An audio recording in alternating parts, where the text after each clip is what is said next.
Good afternoon. My name is Chris Owens. I'm a member of the advisory board.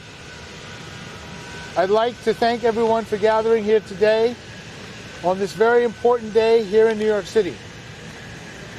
Imagine a world where the color of your skin did not offer you advantage or disadvantage.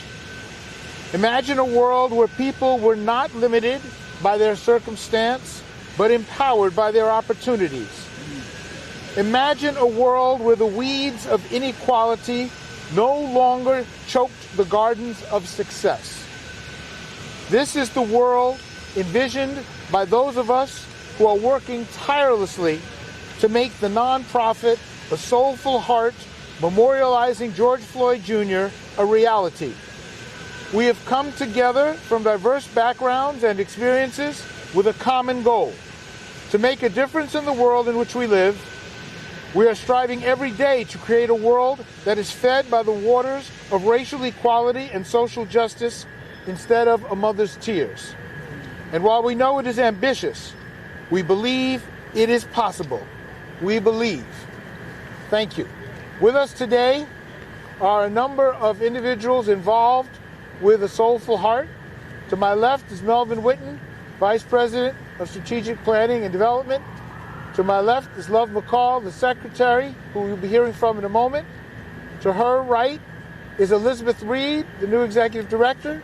To her right is Stephen Davis, our President. And to his right is Jessica Reedy, who will be introduced. With that being said, I'd like to introduce Love McCall, Secretary of A Soulful Heart. Thank you, Chris. You're a valued member of our nonprofit's advisory board, and we appreciate all of the hard work you do on our organization's behalf. This morning, I will be speaking on behalf of Selwyn Jones, the uncle of George Floyd Jr. He became ill this morning and asked me to provide these remarks. On May 25th, it will be 2 years since my nephew George, the family called him Perry, was slowly murdered, which was witnessed by millions of people around the world. On a human level, it was crippling for everyone to watch. On a personal level, it was devastating. But from that pain came the desire to be a force for a real change, to make sure that no family will have to bear witness to a loved one being killed because of the color of his or her skin. That was the motivation for founding, along with Stephen Davis, Love McCall, and myself, the nonprofit organization A Soulful Heart memorializing George Floyd Jr. We have put together a stellar team that continues to grow to ensure the racial inequality and social injustice issues in this country are recognized.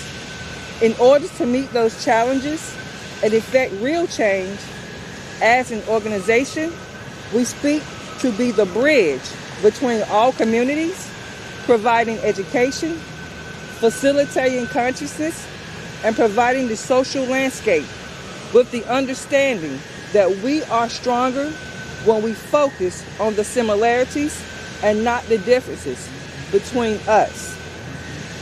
I would like to take this time to recognize Jessica Reedy, who is our honorary board member. Thank you for joining us today. Meeting such an historical moment in history required finding an equally talented and experienced executive director to lead the way. Elizabeth Reed, A Soulful Heart, has found that person. Elizabeth Reed brings more than 20 years of experience in the nonprofit world and 30 years in the private sector. She has decided to dedicate her life to creating a tangible opportunity in our community. She understands in a way that few people can how very important George's legacy is and how impactful we intend to be. At this time, I would like to introduce to you Elizabeth Reed, our new Executive Director. Welcome. Thank you. Thank you. Good morning. Switch places. And thank you for that great introduction. This is truly a beautiful day. You know, my tenure as the new executive director for the Soulful Heart, I would like to thank the board of directors for their trust in me and the opportunity to be part of this movement. I believe in my heart that this is going to be the beginning phase of a lot of new and innovative and strategic planning on how we fight this battle of inequalities and also the justice system. So I take with great honor, I have accepted this position, and I'm going to work as hard as I can to make a difference. Thank you.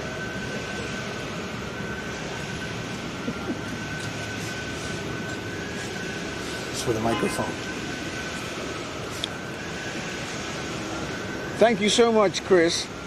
Having known your father, the great Major Owen, who represented the great borough of Brooklyn for 30 years in Congress, I can tell you, you are a chip of the old block.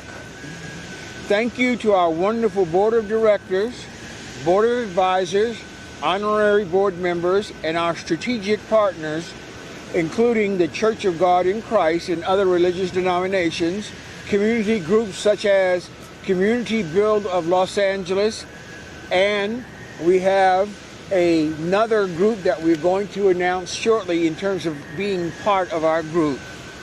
A Soulful Heart is most fortunate and grateful to you, Liz Reed, and we welcome you as our executive director. You're such an illustrious and distinguished person, and we are so wonderfully happy to have you. And we know that you will instill in our organization that overarching spirit, go big or go home. Her previous experiences have prepared her for this moment. My fellow board members and I pledge to support her in every way to accomplish our mission and our goals. The benchmark for our success will not be what we say we're going to do, but what we accomplish. We have set some of our goals as, number one, having a lasting partnership with our strategic partners, helping sponsor the worldwide family tour, which began in Los Angeles, and we are moving forward. And we would like to announce at this particular point that here in New York, on May the 21st through the 24th, we will have the family tour land here in New York City.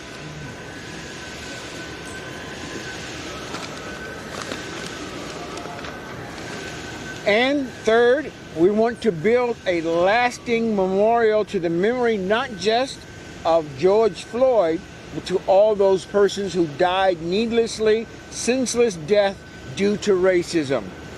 And we have developed a plan to do just that. As Liz said, in terms of our mission, a Soulful Heart is to facilitate the strengthening relationships between people from all racial communities with the goal of promoting understanding that will bring true changes to the issues of racial equality and social justice, not just here in the United States, but worldwide. In the coming month, you will begin to see tangible evidence of our plans and action as we move forward towards our goal. We want to and will be a catalyst for creating awareness, programs, strategic partnerships, and alliances to reach our mission, all while honoring George Floyd, who unwittingly gave his life to become for what has become a worldwide call for justice and equality. Our website is www.asoulfulheart.org. We invite you to join us as we move forward, and we thank you all for being part of this. Is Jessica going to say something? Liz, let me ask you a question. how important is it for you to be part of this organization, and what does that mean to you? What it means to me is I believe that we are going through a lot of trauma in the United States, and what it means to me is this. I want to do whatever I can to change this system that has not been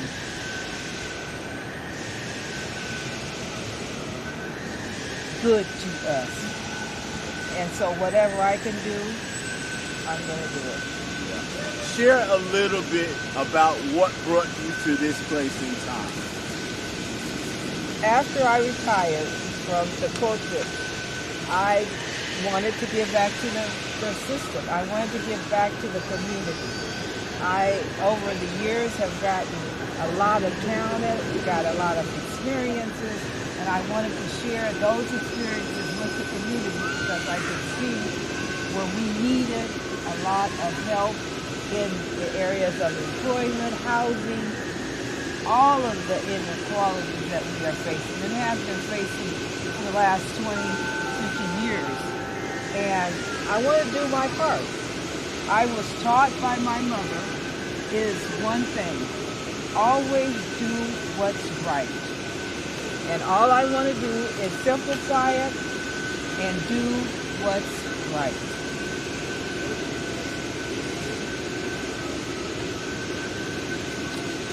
Talk a little bit about the mission of this particular organization versus what we've seen in the past. People who advocate for the same type of issues. What will separate what you're doing with this organization? What will separate it from what's happening in the past and what's happening going forward? It's going to strengthen. I believe that we have to strengthen, and the only way we can do it is all of us come together on these issues that need to be addressed. That includes the police department. We're not here to fight the police department. We're here to support them and to stop some of the violence that's going on. And so that's what I feel, that coming together and building up smaller nonprofits, because there's a lot of good work being done out there, but they don't have the financial support to get it done. And the more we can all unite and share in all of these things, that's when we're going to really be able to make a difference. Yeah. And ask what they need. We don't always ask the question of, what do you need? And this organization is going to go to the people and say, what do we need to concentrate on? We're not going to assume anything. We're going to have round tables. We are going to really get the whole community involved, because that's the only way we're going to be able to fight some of the injustices that are happening. Yeah. And finally, I have to ask you, what was your relationship with George Floyd? George Floyd went through our treatment center, and I was the chief operating officer when he was there. And he was somebody that you noticed. He'd walk in the door and greet everyone, say good morning to everyone, and just a beautiful person. And I always remember, because the one thing that I remember is because generally I'm running around doing things, and so he'd come to the door and he'd say, "Hi, Miss Liz, I know, you're busy, and then just go on about his business." But he always greeted me. He always, and he did very well in the program. And in addition to that, we have a housing program. And one of the houses is named after my mother. And he lived in that house, which is called the Miss B's house. And so it brought another connection to me to know that he was living in my mother's house. Liz, thank you so very much for your time, and much success going forward. And I wish you all the best in the world. Thank you. Thank you. And we're not going to have Jessica sing?